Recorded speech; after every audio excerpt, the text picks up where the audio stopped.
ଆସନ୍ତୁ ବନେଇବା ଆମ୍ବ ଆଳୁ ବେସର, ସେ ପୁଣି ପୁରା ଦେଶୀ ଷ୍ଟାଇଲରେ ସହଜ ଉପାୟରେ। ମୁଁ ଆଗ ଆଳୁକୁ ଏଠି ସିଝେଇକି ରଖିଦେଇଛି। ଆମ୍ବ କିଛି କଞ୍ଚା ଆମ୍ବ କାଟିକି ରଖିଛି। କଢ଼େଇରେ କିଛି ତେଲ ଦେବେ, ପଞ୍ଚ ଫୁଟଣ ଦେବେ, ତା ଦେହରେ ପିଆଜ ପକାଇବେ, ସୋରିଷ ମସଲା ଏଠି ଦେବେ। ସୋରିଷ, ଜିରା, ପିଆଜ, ରସୁଣ ମୁଁ ଏଠି ମସଲା ପ୍ରସ୍ତୁତ କରିକି ନେଇଛି। ତାକୁ ପକାଇକି ଲୁଣ ହଳଦୀ ଟିକେ ପକାଇବେ। ଲୁଣ ପକାଇବେ ନିଜ ସ୍ୱାଦ ଅନୁସାରେ। ଟିକେ ଅଳ୍ପ ଟିକେ କଷି ଦେଇକି ଆମର ସିଝା ଆଳୁକୁ ପକାଇକି ତା ଦେହରେ ପାଣି ଦେଇକି ଆମ୍ବକୁ ଛାଡ଼ିଦେବେ। ମୁଁ ଏଠି ଆଳୁକୁ ସିଝେଇ ନେଇଯାଇଛି, କାହିଁକିନା କଞ୍ଚା ଆଳୁ ଯଦି ପକାଇଲେ ଆମ୍ବ ସାଙ୍ଗରେ ଟିକେ ସିଝିବା ପାଇଁ ଟାଇମ୍ ଲାଗିବ। ମୁଁ ସେଥିଲାଗି ଏଠି ଆଳୁକୁ ସିଝେଇକି ନେଇଯାଇଛି।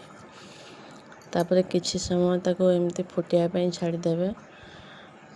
ଫୁଟିଗଲା ପରେ ଆମର ପ୍ରସ୍ତୁତ ହୋଇଗଲା ଆମ୍ବ ଆଳୁ ବେସର, ବହୁତ ଟେଷ୍ଟି।